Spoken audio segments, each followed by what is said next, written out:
According to the Gauss's law, the total electric flux density coming out of a closed surface is equal to the charge enclosed by the surface. Such closed surface is called the Gaussian surface, which is normal to the flux lines, and on the surface the magnitude of the electric flux is constant. For convenience, symmetric charge distribution is recommended to apply Gauss's law. Some examples of symmetric charge distributions are a point charge, an infinite long line charge, an infinite long charge cylinder, or a spherical charge as shown in the figure. For a point charge and spherical charge, the Gaussian surface is a hypothetical spherical surface with radius r. In case of a line charge, such hypothetical surface is a unit height cylindrical surface. For surface charge, a pair of green pill-shaped surfaces can be chosen as a Gaussian surface, which is shown in the figure. So far we have discussed about Coulomb's force law, electric flux and Gauss law. The Coulomb's force can perform work. The work done is always negative because the force is repulsive if the charges are of same kind. That means the force will cause a charge to move away from another charge of same kind. On the other hand, if the charges are opposite, an attractive force will develop which gives a negative work done anyway. We can write the work done in terms of charge and electric field as shown in the equation. Work done per unit charge is called the electric potential. Electric potential is the amount of work done to move a unit charge from infinity to a distance r in an existing electric field E. The expression for electric potential due to a point charge is shown in the equation. We also can find the electric potential expressions for a surface charge, a line charge, and a volume charge.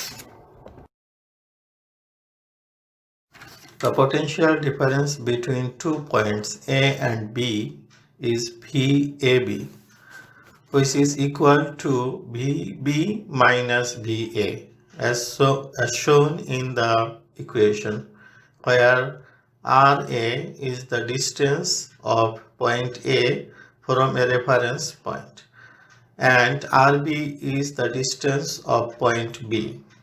VA is the potential of point A with respect to the ground. Likewise, VB is the potential of point B. The electric field intensity E can be measured from electric potential using the relation E equals to negative gradient of V. Calculating E from potential V is much easier than calculating it from the force F because V is a scalar quantity. If we move a charge from point A to B and then move back to A, the net work done is 0, meaning that if moving A to B causes a rise in electric potential, then moving back from B to A will drop the same amount of electric potential. Therefore, we can conclude that the total work done is 0. This indicates the conservative nature of electric field. This is also analogous to the Kirchhoff's voltage law.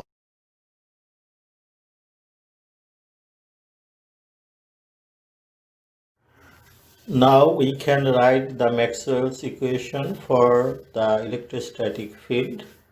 One of the Maxwell equation is integration of E field over a closed path is zero. That confirms the conservative feature of electric field. Another one is derived from the Gauss law, telling that electric flux sum up over a closed surface is equal to the charge enclosed within the surface. The respective Maxwell's equation can be written in the point form too. The point form of Maxwell's equation for electrostatic case are curl or rotation or circulation of E field is equal to 0, meaning that E field is irrotational, that means not rotational. But the divergence of D is equal to the charge density per unit volume, which means that electric field is a divergent field.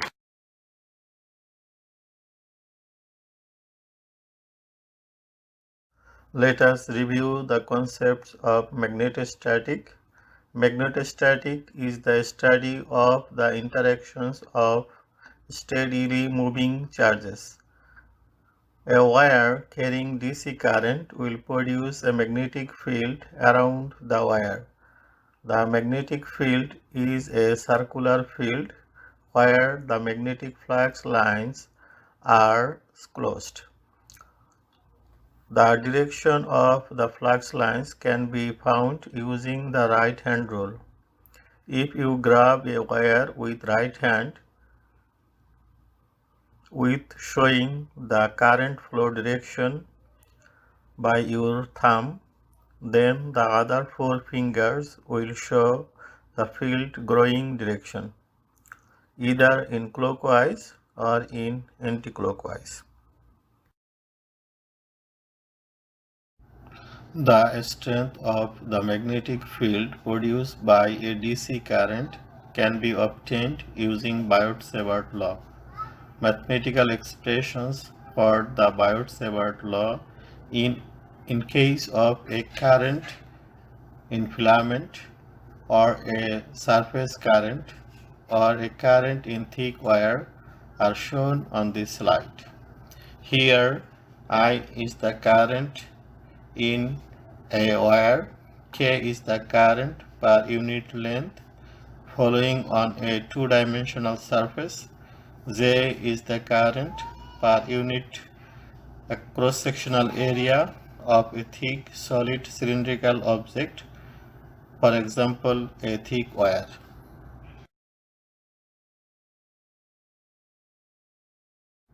Along with the Biot-Savart law, magnetic field strength can also be measured using Ampere's law. Ampere's law is the most convenient way to find magnetic field strength. The total magnetic field intensity around a closed path is equal to the current enclosed by the path. The closed path is called the Amperian path. Usually a circular Amperian path is taken for a filamentary current wire. We can find total magnetic flux by taking a surface integral to the magnetic flux density for any given surface. If the given surface is closed, the total magnetic flux will be zero. That is because the non-existence of isolated magnetic dipole. Flux densities are independent to the medium, but field intensities is a function of the material's electrical and magnetic property, which is shown in the equation on this page. And these equations are called the constitutive laws. Maxwell's equations for the static fields are listed here. The left box contains Maxwell's equation in large-scale form or in macroscopic viewpoint. Maxwell's equation in microscopic viewpoint is shown in the right box. Among these four equations in either box, the first and the third equations are derived from the static electric field. Other two equations are derived from the static magnetic field.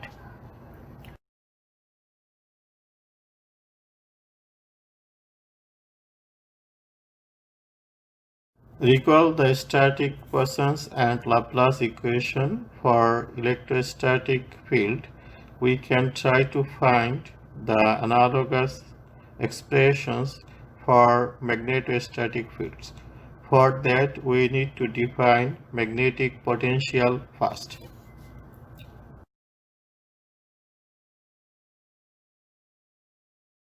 Notice the electric and magnetic field parameters and how they alike.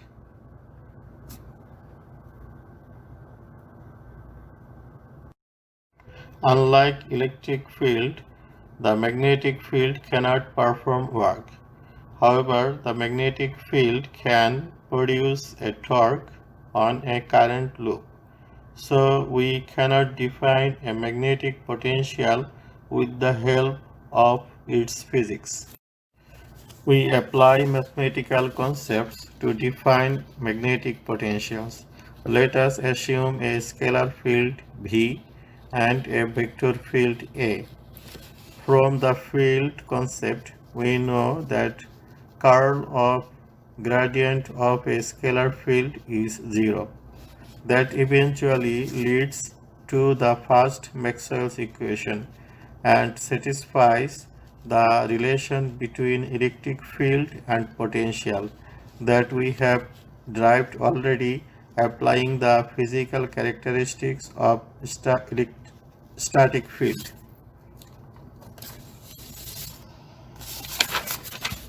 If we apply the same identity for magnetic field, we will come up with a relationship like H equal to negative gradient Vm, where Vm is the scalar magnetic potential, which is true only if the current density in second Maxwell's equation becomes J equal to 0. There is another mathematical identity which says divergence of curl of any vector field is equal to 0. If we consider fourth Maxwell's equation, we get the divergence of B is 0. Therefore, B can be written as curl of A, where A is the vector magnetic potential and A is equal to curl of B. We also can get a similar term for static electric field, that is vector electric potential AE. It is worth mentioning that scalar magnetic potential and vector electric potential will not be covered in this course. Electromagnetostatic fields equations are summed up here. We complete them with 6 variables for both electric and magnetic cases. To produce a symmetry in the equations, the zeros are replaced by two variables like Je and ρm. They are nothing but only 0. We, we derive a scalar Poisson's equation and vector Poisson's equation for magnetostatic. You can see the idea of current density J, induced magnetic field B and vector magnetic potential A in the figure. Now we have to solve the Poisson's equation To find the expressions for A, the solution to the scalar Poisson's equation for electrostatic is obtained before. We can apply the same idea for solving Poisson's equation for magnetostatic. As the Poisson's equation for both electric and magnetic fields are alike, the solution must be similar. The solution can also be obtained for various current and various current densities. We also can solve the vector magnetic potential from Biot-Savart law by applying mathematical formulas. In the next lecture, we will review the interactions of time-varying charges and come up with the Maxwell's equation for alternating current fields.